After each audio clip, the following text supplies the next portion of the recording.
Waraabon irraa bu'ee qeeransiin irra bahu bineensuma tokkollee waana. Maqaan koo Daani'el Dafaan jedhama. Kanaan dura viidiyoo baay'ee baaseen ture. Isa yoo barbaadan arguu dandeessu Google irratti. Har'a dhaamsa tokko qabadheen achi as ba'e. Dhaamsi kuni dhaamsa kana osoo hin dabarsin dura nagaan isinii dhiyeessuu barbaada. Ijoollee dargaggoo biyya keessa kan jirtan gochaa isin gootan wal'aansoo isin qabdan lubbuun darbaa jiru hundumtuu namoonni lubbuu isaanii kana keessatti dhaban maatii isaanii kana keessatti dhaban hundumtuu galata guddaa qabdu. Gadda guddaa qabna. Gadda guddaa nutti dhaga'ama hunduma keenyatti. Gaddi kun immoo ittiin fufu yoo Rabbi jedhe gaaf tokko hin dhaabata Oromiyaan hin bilisoomti jennee abdii guddaa qabna. Ilaa ijoollee wayyaanee hamma funyaanitti hidhate dura harka duwwaa dhaabattanii kana jagnummaa kana fakkaatu agarsiisuun keessanii dheebuu bilisummaaf qabdan fedhii bilisummaa biyya abbaa keessaniitiif qabdan agarsiisaa jabaadhaa. Kana gochuu keessaniin wanta ta'e isinitti mubsuun barbaada. Kana gochuu keessaniin boquu keenya ol qabdan. Boquu saba Oromoo ol qabdan. Oromoo salphatee jiru isa boquunsaa gadi jedhe kana ol qabdan galata guddaa qabdu. Har'a kan hin dhiyaadhee fi tooftaa wal'aansoo keessatti si baay'ee himamuutu jira. Tooftaan kuni akkamittiin dhimma ba'ama akkamitti yeroo akkamitti dhimma itti ba'u yeroo akkamitti immoo dhimma itti ba'an isa jedhu akkasiin ilaaltan hin barbaada. Maal jedhu afaan Ingiliffaan the enemy of my enemy is my friend jedhama. Haa ta'u malee diinni diina kootii fira kootii isa jedhamudha. Isatu gaaf karaarraa jallata. Isa kana mee xiqqoo ishee isinitti ibsuun barbaade. Diinni diina kootii fira kootii yeroo jedhamu eeyyee fira kooti. Kan inni fira koo ta'u hamma diina sana naa wajjin dhaabatee loletti hamma diina sanatti yeroon dhagaa darbadhu dhagaa naa wajjin darbare yeroon lolu naa wajjin lole yeroon hiriira ba'u naa wajjin ba'e yeroon kufu naa wajjin kufe hamma sanatti fira kooti. Maaliif diina tokkotu na fuuldura jira isaafis diina. Hamma sanan goonetti diinni koo diinuma kooti. Utaalee dhagaan itti darbadhaa no dhagaatti hin darbadhu. Garuu maalan godhaa ofirratti eegaa nan to'adha jechuu kooti. Dadhabe jedhee akka inni natti hin dhufneef. Kanaafitu isa kanatu xinnoo wallallaaqaa jira. Kanaan qabatanii ayyaan laallattuu baay'eetu achi abba'e. Habashaa dur dhimma keenya hin qabne.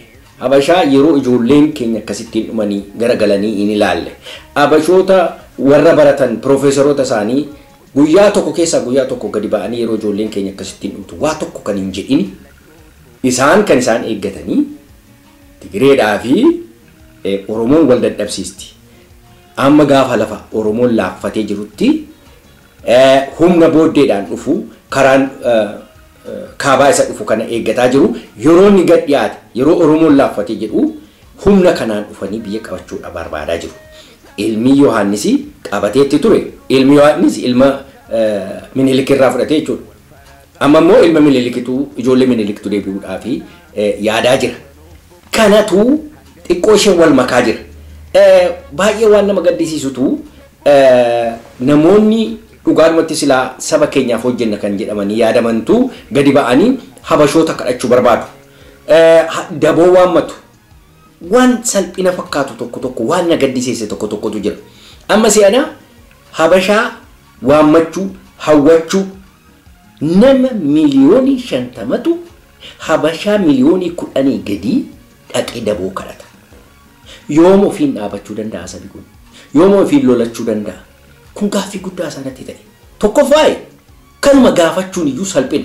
Nama dheengadda harma si muree harka si muree calii calanqootti si darbatee lafarra si harkisee lafarraa si ari'ee biyyaa si ari'ee si garboonfatee mataa kee irratti taa'aa ture tokko har'a immoo yerootti kana jettu taa'ee si ilaalu tokko dhaqxee yeroo gaafatu maaltu sitti dhaga'ama? Uummanni kunis maal siin jedha? Warra kana gootanii akkasini kanarraa of deebiftanii hin barbaadu.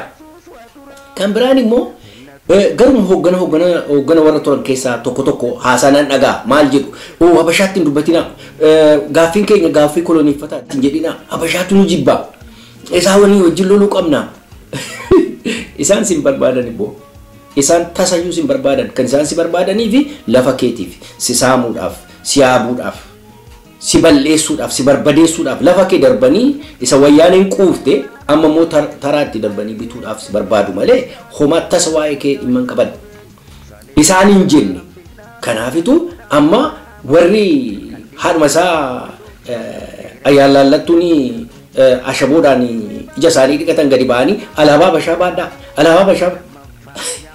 alaabaa bashaa sana jalatti hidhamne alaabaa habashaa sana jalatti rukutamne reebamne garafamne dhumne ijoolleen irratti dhuman dhiigi irratti jige alaabaa bashaa sana diiguudhaaf impaayera habashaa diiguudhaaf dhumne alaabaa bashaa sana har'a baadhuu deemee maaltu sitti dhaga'ama maal ofuma keetiyyuu akka namaatti maaltu sitti dhaga'ama ati immoo inni isa baachuudhaaf isa kaasuudhaaf foolataa jirtu maaltu sitti dhaga'ama siyaasa akkamiitiin siyaasa dhokataa attamii gadi fiduuf jettu baay'ee nama gaddisiisa waan akkasii kanarraa adaraa of eeggadhaan isiniin jedha kan biraan immoo dhiyoo kana akkaniin dhaga'aa jiru wayyaaneen lafa habashaadha karaa gondor murtee suudaanii bilaatte jedhaniitu murnooti baay'een dhaabbileen siyaasiyaa oromoo walii galanii habashaadha walii wajjin mallatteessaniitu UNitti dhiyeeffachuuf jedhani kan jedhu dhaga'een ture kunis immoo dhugaadha maaliif iddoo baay'eetti katabamee arga waan baay'ee nama gaddisiisutu dhiigi ijoollee keenya kan inni gadhammaa ture waggaa 40 ol ijoolleen keenya kan lolte kan mooraatti naqamtee dhumte kan dhiigi kan hundumtu kan inni dhangala'e impaayera habashaa diiguudhaaf maaltu sagashee oromoon lafa gondor laachitee sudaanii kennan maaltu keessa sagasha oromoo mee kan kee dhimma isa kan keetii ilaali dura isa kan keetiitiif maal goote hammammaatti keessumatti waggaa 25 asitti kan itti goote yoo jiraate gandarra deemtee habashaadha wajjin wali mallatteessu mamalkacha habashaatti gachuu takka tigireetti gachuu takka shaabiyaatti gachuu takka abalutti gachuu takka amaaratti dhaabbilee amaaraa wajjin ta'anii mallatteessu kanuma duwwaadha kan nuyi agarra waan kan biraa waan agarra hin qabnu jaarsolii guuranii wayyaaneetti ergu biyyatti galla jedhanii foolachuu kanuma duwwaadha kan nuyi agarra har'a wanti itti jiramu yaa dargaggo ilaa OPDO biyya keessa wayyaaneen nuffiteetti wayyaanee waa isheen nuffitee fi OPDO sana ofirraa balleessuu waan barbaaduu fi ala kana warri alaa kuni warri westii kuni OPDO kan biraa garaa dhandhoonaa fi jiru kanas walitti fidanii kan warra ayyaalaallattu kana walitti guuraniitu walitti bixxilaniitu iddoo OPDO sana buusuudhaaf deemaa jiru ilaalmaan oromoo warri ala kana dhufanii OPDO ta'uu dhufaa jirani warri achi dhufaa jirani inumayyuu rakkina keessana itti siifufuudhaaf si balleessuudhaaf naashinaalistii oromoo duguuguudhaaf lafarraa balleessuudhaaf dhufaa jiru saantoo tokko si gochaa jiran kana hubachuu qabda kanaaf kan sirra jiru dhaggeeffadhu yaalmaan oromoo kanit si barbaachisu hooggana biyya keessa jiraatu hooggana of keessaa inni isa dhiiga dhangala'aa jiru sanatu isa dhiigi isaa jigalaa jiru sanatu hooggan of keessaa baafachuu qaba hooggan achi baafadhu hooggan of keessaa baafadhuti lola keessa darkaa lammaffaatti ol butan waan qabdu hundumaan irratti bobba'e warri alaa kun homa tokko sii gochaa jiran waa tokko siin godhan kan alaa sii dhufu hin jiru taas alaa waa tokko argataa hin jiru har'a yoo ilaala mee ilaalaa haati oromoo mar'umaan ishee hidhattee imimmaan karaa shangannatti mar'umaan ishee hidhattee ijoollee ishee awwaalaa jirti dhiiga ijoollee isheetti balbala ishee irratti gannammaa jira akkasitti haati goota oromoodhaa boo'aa jirti haati tigireedhaa sirbaa jirti shurrubbaa naqattee warqee biyya abbaa keenya gurra ishee irratti naqattee sirbaa jirti kanaaf yaa oromo dhaggeeffadhu ilaa ishee amma argatte kana gara booddeetti akkasii jalaan deebi'u of eeggadhu ilaa impaayerra bashaa socho'aa jira rom'aa jira jiguudhaaf deemaa jira tortoreera warri alaa kuni warri alaa hoolatan kuni warri Itoophiyaa ijjeerra jedhan kuni isa kana walitti suphuudhaaf fiigaa jiru isa tortoree hurgufamee gargar yaa'uuf jedha kana walitti suphaa jiru isa walitti suphuudhaaf itoo foolataa jiru isaaf fiigaa jiru sanaafi carraa hin kenniniif kana mataa kee keessa kaadhu. Tasuma waan argatte kana akka gara booddeetti siin deebi'a. Ilaa warra ayyaalaallattuutti ni hima. Wanti isin argattan kana keessa habashaa wajjin fiiguudhaaf dhiiga ijoollee keenyaatiin ilmaan habashaa afaan haquudhaaf araara gaafachuudhaaf kan isin fiigaa jirtanii wanti isin kana keessa argattanii seenaa xuraa'aa galmeessitanii darbuu duwwaadha. Wal'aansoon Oromoo jalqabeera. Wiiliin isaa socho'uu jalqabeera. Gummaan isaa galagaleera. Gara booddeetti deebi'an jiru. Oromiyaan immoo jaallannes jibbines jaallattanis jibbitanis Oromiyaan hinuma bilisooma. Oromiyaan riippaabilikii mataa isaatii hinuma ijjeerrata.